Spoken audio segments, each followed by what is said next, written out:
હમણાં એક જણો મારી પાસે સ્વામીજી રોવા મળ્યો. એક જણો મને કે માયાભાઈ 11 લાઈનના થાંભલે ચડીને એક હારે ત્રણેય તાર પકડાય પણ લગ્ન ન કરાય માયાભાઈ. અરે મેં કીધું હું વાત કરી. મને કે હું વાત કરું માયાભાઈ, ધંધો ન કરાય ભાઈ, એ ન કરે. અરે મેં કીધું અમે બધા લહેર કરીએ, કેટલા માણસો બધા લગ્ન કરે લહેર. મને કંઈક તમે કોઈ કહેતા ન હોય ને અમે કહી દઈએ એટલી ભૂલ જાય. મારા દીકરા મને જ પાછો પડ્યો કે તમે બેન મુઠ્ઠીમાં હાલતા હો ભાઈ, બાકી સાળો ન કરાય. અરે મેં કીધું એવું ન હોય પહેલા. મને કેમ હું ન હોય માયાભાઈ, 20 વર્ષ થયા લગ્ન છે, 20 વર્ષ કાઢી નાખ્યા માયાભાઈ. ધરાઈને ધાન નથી ખાધું મેં કીધે માયાભાઈ, રાંધતા જ નથી આવડતું, રાંધતા જ. મને એમ છું કાલ હધરશે પણ ગોળ રોટલી નથી આવડતી માયાભાઈ. એટલે રોટલી વણતા વણતા જે દેશને યાદ કરે એનો જ નકશો થઈ જાય છે. અને શાક તો એવું બનાવે કે જાણે મીઠાના શાકમાં બટાટાનો વઘાર નાખ્યો હોય. અને દાળ તો એવી બનાવે એડિયું પીતા હોય એડિયું. અમારા ઘરમાં કોઈ દી કોઈને કબજિયાત નથી ભાઈ. એવી રસોઈની કંતીલી છે એવી. ધરાઈને ધાન નથી ખાતું ભાઈ. અરે મેં કીધું ગાંડા તારી ભૂલ છે બધી. બરાબર કે મારી જ ભૂલ હોય ને મેં લગ્ન કર્યા છે એમ નહીં. મેં કીધું એ દીકરી પરણીને આવી છે તારા ઘરે એટલે તે ડારાને ફારા કર્યા છે કે રસોઈ હારી થાવી જોવે. મને કે આ એવી ઝડક્યું ન ખાઈ ગયેલી, આ ઝડક્યું નડે. મેં કીધું દીકરી ઝસકી ગઈ, તે ડારા દીધા ને કે રસોઈ હારી થાવી જોવે એટલે પછી રાંધવા બે એટલે તારી ઝડકી મગજમાં આવે. એમાં રોટલી આ બધું થઈ જાય. હારી થાશે કેમ, હારી થાશે કેમ. ઘરેદા વખાણ કરી ડર કાઢ નાખે મગજમાં. અને શબ્દશાસ્ત્રનો નિયમ છે, કોઈને અઘરામાં અઘરી બીમારી હોય અને એને ડોક્ટરે રજા આપી દીધી હોય પણ આવા એક સંતો એમ કહી દે કે તમને તો બહુ સારું થઈ જવાનું. સાહેબ એક આ સંતોની કૃપા થઈ જાય ને તેની અંદરથી એની શક્તિ જાગૃત મળે થવા. સાહેબ કેન્સર જેવા રોગ વયા જાય. શું કામ? ભરોસો બેસી જાય. મને કહી દીધું હું સારો થઈ જાવ. પરમ દિવસે જ મારો બે દી પહેલા દીવ કાર્યક્રમ હતો, તમામ ડોક્ટરોનું સમય મિલન. ત્યારે મેં કીધું સ્વામીજી કે તમારી દવાથી નથી મટતું, દર્દીને ભરોસાથી મટે છે. નગર તમારે એક ડોક્ટરથી મટે ને એકને તમારી એક પોતાની ક્યાં દવાની ફેક્ટરી નોખી છે. બધાની ઘરે એક જ હરખી દવાઓ આવે, તાવની ના તે હરખા ટીકડા આવે, ખાલી ભાવમાં વધઘેટ હોય ઓલા કીધું હોય પ્રમાણે. પણ ડોક્ટર બાવડું પકડે તો એ દર્દીને ભરોસો બેસી જાય. ફલાણા ડોક્ટરની પાસે પગી જાય, હવે અમને સારું થઈ જાય. તો સાહેબ એક ડિગ્રી વાળા ડોક્ટર ઉપર ભરોસો હોય અને આપણે આપણા સદગુરુ ઉપર ભરોસો ન હોય. તમે પ્લેનમાં બેસી જાઓ સાહેબ, કોઈ કેદી પાયલોટના મોઢા ઊંઘવાઈ ગયા આપણે, છતાં ઘસ ઘસાટ આપણે હુઈ જાય ને એ હરારાડાડાડાડાડા વાંક દઈને ઉતારી નાખે જેમ મગર વૈયાથી હોય એમ. કાનજી બાપા કહેતા, કાનજી બુટ્ટા વારો ટાઈમ કહેતા હા હા જાણે હા આકાશમાં મગર હાલી જાતી હોય. તો એ પાયલોટ ઉપર આપણે ભરોસો છે, આપણે હોઈ જાય છે. બસના ડ્રાઈવર ઉપર આપણે ભરોસો છે, હોઈ જાય છે.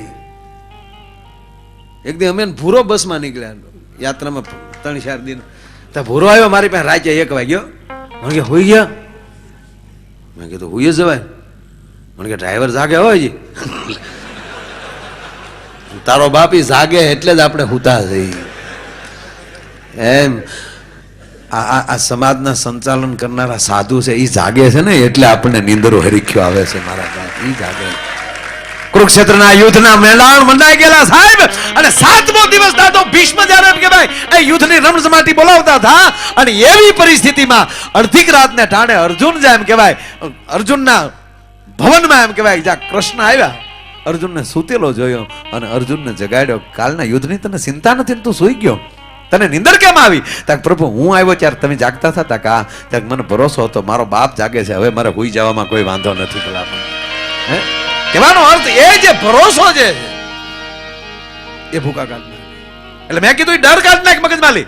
જેવી રોટલી બનાવે એવી વખાણ કર 2-3 દી. મને કે તો ફેર પડે જા વખતરો કે જો કીરે જમવા બેઠો, રોટલી આવી શાકમાં બોલી કે વાહ રોટલી, દાળનો ઘૂંટલો પીર્યો વાહ દાળ, વાહ શાક. 3 વાર બોલ્યો અને ચોથી વાર જ્યાં બટકું ભાંગીને કે વાહ રોટલી, વાહ શાક, વાહ દાળ, હન ઓલી એની બાએ મોં ઉપર શેડો નાખ્યો, વાહ રોટલી, વાહ શાક, વાહ દાળ, લગન છે 20 વર્ષ જ્યાં કોઈ જ ન કીધું વાહ રોટલી, વાહ શાક. અને આજ મારી તબિયત ખરાબ હતી ને બાજુવાળી શિવલીએ રાખ્યો હતા કે વાહ રોટલી.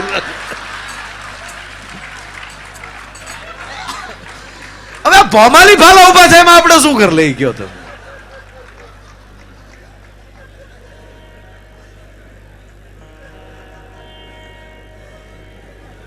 એટલે બહેનોમાં એ જે વિવેક જે છે, એ પુરુષ બીમાર હોય ને ખબર કાઢવા જાવ તો એ વિવેક થી જવાબ આપે કે અમારા ગઢાનો રોટલો આવ્યો, તમારી જેવા જાય ભાઈ, તમારા જેવા સંતો અમારી ચિંતા કરે, અમારે શું તકલીફ, કાલે અમે ઘરે વ્યા જાઉં, અમારા છોકરાઓના ને અમારા પુણે તમારા ભાઈ પાછા ફર્યા. પણ આ જગ્યાએ બાય બીમાર હોય ને તમે જાઓ ખબર કાઢવા, તો હણે થાય જેવા ટાંગા લઈને ઓલો બેઠો હોય, કે ભાઈ રામ રામ, કેમ છે મારા ભાભી? હવે નો ઊભી થાય, પૂરું થઈ ગયું. હા, કાલ તો વાતું કરતી હતી, આજ તો વાતું માં થઈ ગઈ. અને તમે બહાર રખડતા અમર જે હોય તો ધ્યાનમાં રાખજો. લે, એ ચિંતા ન કરી શકે. સંત છે એ બીજી માં પણ છે.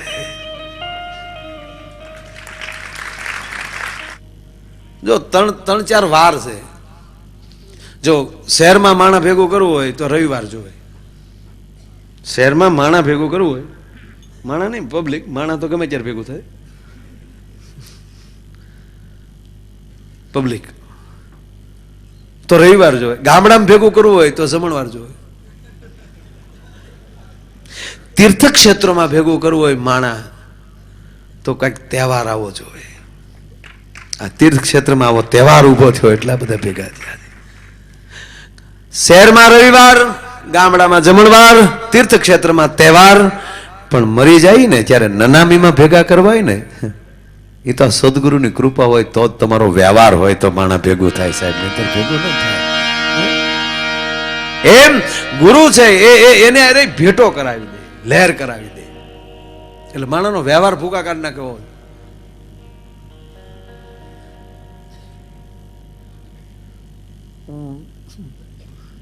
બે ત્રણ ફરમાઈશું છે લઈ લો, લેવા એટલી ફરમાઈશું 4-5 એવી છે, સવાર સુધી કરી ત્યારે માઇન્ડ પૂરી થાય.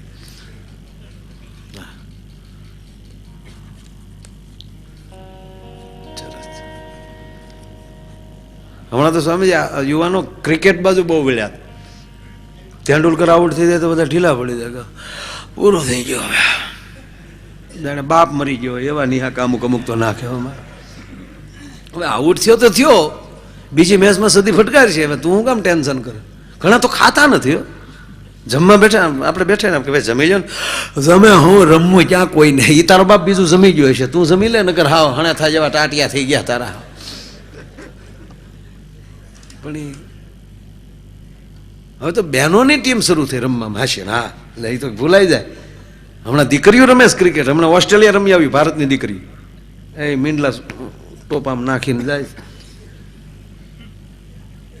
ઓસ્ટ્રેલિયા રમવા ગયા ને, ટોસ ઉલાડ્યો તો આપણી ભારતની દીકરીઓ ટોસ જીતી ગઈ. પેલો દાવ લેવાનું નક્કી કર્યું. હા, દીકરીઓ લીધા તો તમને કહું ધોકા હાથમાં, દશામાના નામ લઈ લેવાનું.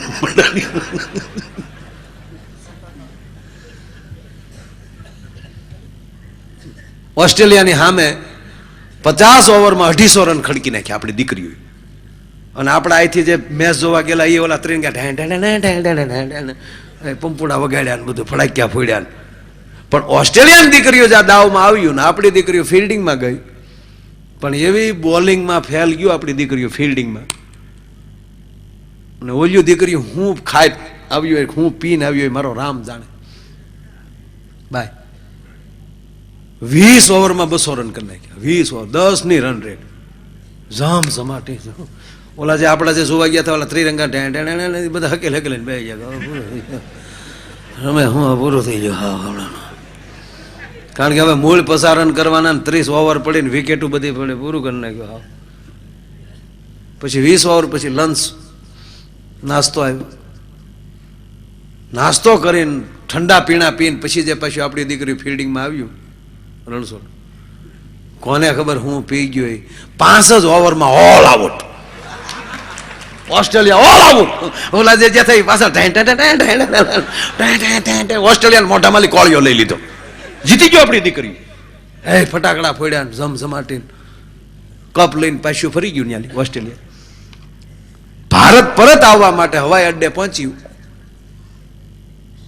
ત્યાં પત્રકારો મિત્રો ગયા કેમેરા લઈ લઈને.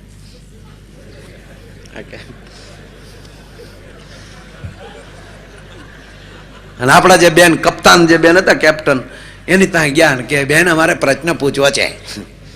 એ તો આપણે બેન એ બાજુ નહીં કે પૂછો ને ભાઈ, એમાં હું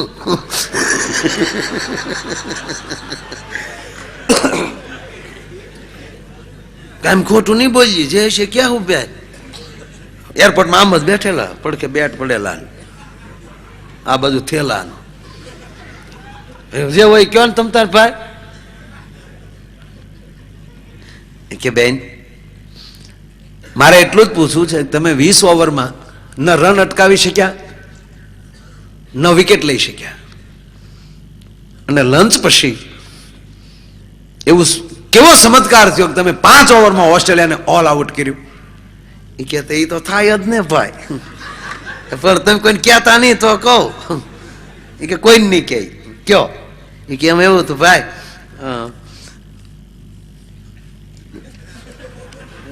અમે નાસ્તો કર્યો ને પછી અમને ઓલા ટીન આપ્યા હતા થમ્સઅપ ના પેપ્સી ના, કે હા એ એકલા થમ્સઅપ પેપ્સી ના નહોતા,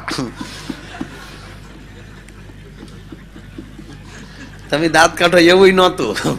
કારણ કે હું ભારતની દીકરીઓની વાત કરું છું, એનું મને ભાન છે.